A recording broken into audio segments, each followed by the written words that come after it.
Hey, salut à tous, bienvenue à Question Auto, j'espère que vous allez bien. On va jouer à comparer les voitures, mais en mode blitz présentement, parce que dernièrement, on a fait une vidéo qui comparait justement l'ensemble des véhicules qu'on a vus. Allez jeter un coup d'œil dessus, les commentaires vont être sensiblement pareils, mais là, ce que je vous propose, c'est que vu qu'on a la nouvelle Impreza, eh bien, on veut faire face à la compétition, surtout en mode berline ou encore en mode hatchback, parce que les deux modèles sont disponibles. Mais on va faire ça rapide, parce que pourquoi pas, pour une fois, ça va être un petit vidéo éclair. Eh bien, on commence tout de suite avec la Honda Civic. Qu'est-ce qu'on aime d'elle? Son côté pep, son look qui est différent.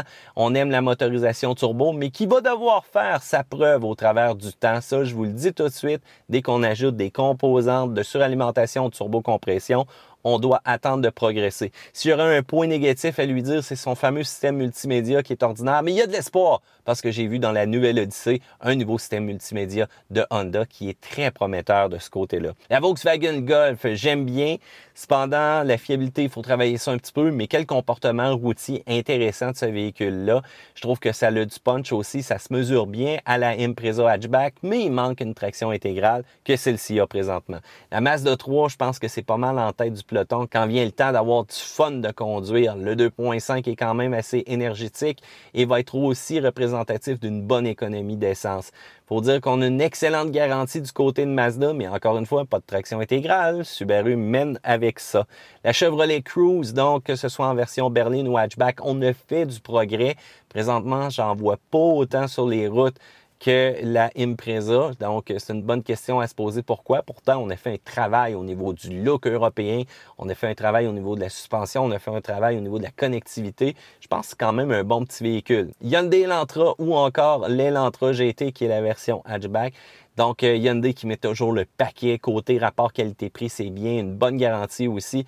Cependant, valeur résiduelle du véhicule, après quelques années, si vous faites des années de financement, oh aïe aïe aïe, si vous décidez de changer d'idée après 2 ans, vous allez trouver qu'il vous en reste pas mal sur votre emprunt à payer de ce côté-là. La Ford Focus, quand même pas si pire, petite bagnole énergétique, encore une fois aussi disponible en berline ou encore en hatchback. J'en vois pas beaucoup sur les routes, je sais pas pourquoi Ford, qu'est-ce qui se passe? Donc, c'est une bonne question. C'est un véhicule qui procure quand même plaisir de conduire et on veut éviter les petits problèmes cependant qu'on a eu avec les transmissions. Ça a été un petit peu un carnage là, avec la Focus du passé.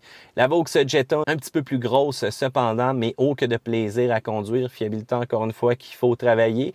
On a l'équipement multimédia à l'intérieur qui demande à être revisé. Il y a une version qui est quand même assez accessible côté prix. Mais j'ai de l'écho qu'on se rend souvent au garage présentement pour les systèmes GPS. Je veux avoir votre avis. Dites-moi ce que vous en pensez. Kia Forte, même chose que la Hyundai, beau rapport qualité-prix. Un petit peu plus le fun, je pense, que Hyundai pour Kia. Je trouve qu'on se raffine un peu aussi côté look. La version hatchback est quand même très belle, mais malheureusement, ça ne semble pas pogner. La Vaux Beetle, si c'est jamais un véhicule qui vous intéresse, on peut l'embarquer dans la même catégorie aussi. Fiabilité toujours à travailler. Le look...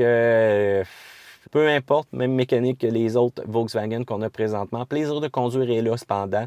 Et je dois vous dire que c'est peut-être pas mon véhicule préféré non plus. Mais bon, vous autres, qu'est-ce que vous en pensez? Section commentaires. Toyota Corolla et Toyota Corolla IM, un véhicule qui est quand même très intéressant. On a commencé à rendre les véhicules Toyota beaucoup plus énergétiques, beaucoup plus agressifs côté look.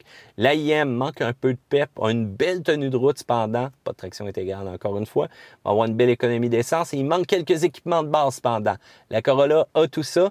Mais il y a des fois que lorsqu'on ajoute quelques options, ça peut venir quand même assez cher, mais fiabilité ultime Toyota.